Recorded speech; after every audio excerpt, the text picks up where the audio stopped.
বাথরুমের মধ্যে অনেকে ভয়ে আতঙ্কে আশ্রয় নিয়েছিল। সেই বাথরুমের দরজা ভেঙে ভেঙে তাদেরকে বের করে রক্তাক্ত করেছে সেনাবাহিনী, নির্মম ভাবে পিটিয়ে রক্তাক্ত করেছে সেনাবাহিনী এবং পুলিশ। কিভাবে গণ অধিকার পরিষদের কার্যালয় ভাঙচুর করেছে সেনাবাহিনী, হামলা চালানো হয়েছে। শুধুমাত্র নয়, আমাদের ছাত্র অধিকার পরিষদের সাধারণ সম্পাদক নাজমুল হাসান থেকে শুরু করে আমাদের দল এবং অঙ্গ সংগঠনের শতাধিক নেতা কর্মীকে নির্মম ভাবে পিটিয়ে রক্তাক্ত করেছে সেনাবাহিনী এবং পুলিশ। আমাদের কার্যালয়ের মধ্যে প্রবেশ করে নেতা কর্মীদেরকে রক্তাক্ত করা হয়েছে। গতকাল আপনারা খেয়াল করে থাকবেন এবং অনেক মিডিয়াতে এসেছে কিভাবে গণ অধিকার পরিষদের কার্যালয় ভাঙচুর করেছে সেনাবাহিনী। আমাদের যে সকল নেতা কর্মীরা বাথরুমের মধ্যে অনেকে ভয়ে আতঙ্কে আশ্রয় নিয়েছিল, সেই বাথরুমের দরজা ভেঙে ভেঙে তাদেরকে বের করে রক্তাক্ত করেছে সেনাবাহিনী। আমি খুবই আসলে নিজের কাছে এক ধরনের লজ্জা লাগছে যে সেনাবাহিনীর নাম আমার মুখে নেওয়া লাগছে। যে প্রতিষ্ঠান আমাদের গর্বের প্রতিষ্ঠান, গণ অভ্যুত্থানে যে প্রতিষ্ঠানের ভূমিকা আছে, সেই প্রতিষ্ঠানের কতিপয় ব্যক্তিকে রক্ষা করার জন্য আজকে পুরো বাহিনীকে কলুষিত করা হচ্ছে।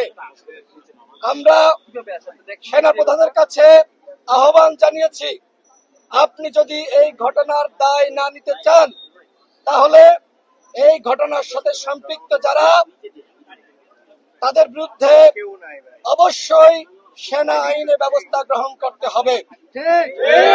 আমরা 24 ঘন্টার সময় দিয়েছিলাম, কিন্তু এর মধ্যেও সেনাপ্রধান তার অবস্থান স্পষ্ট করেননি।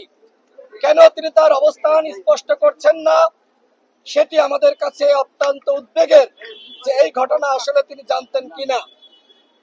আমরা সেনাপ্রধানকে আবারও বলতে চাই, আপনি অনতিবিলম্বে আমাদের উপর যে হামলা হয়েছে, এই হামলায় আপনার অবস্থান স্পষ্ট করুন। প্রিয় সাংবাদিক ভাইয়েরা, আপনারা জানেন নুরুল হক নূর এখনো পর্যন্ত ঢাকা মেডিকেলের আইসিইউতে কাতরাচ্ছে। গতকাল রাতে আমি তার সাথে দেখা করেছি এবং আমি তার সাথে কথা বলার চেষ্টা করেছি। অনেক মিডিয়াতে যে খবর আসছে যে পুলিশ নুরুল হক নূরকে আঘাত করেছে, কিন্তু এই খবরটি সঠিক নয়। মূলত সেনাবাহিনীর কতিপয় সদস্য নুরুল হক নূরকে চিনতে পারার পরেও একের পর এক তার উপরে আঘাত করেছে। আপনারা খেয়াল করে থাকবেন, একজন সেনা সদস্য সে লাঠি দিয়ে নুরুল হক নূরের বুকে আঘাত করেছে। অর্থাৎ এই যে জুলাই গণ অভ্যুত্থানে নুরুল হক নূর ঘোষণা দিয়েছিল হাসিনার 90% পতন হয়ে গেছে, 10% বাকি আছে।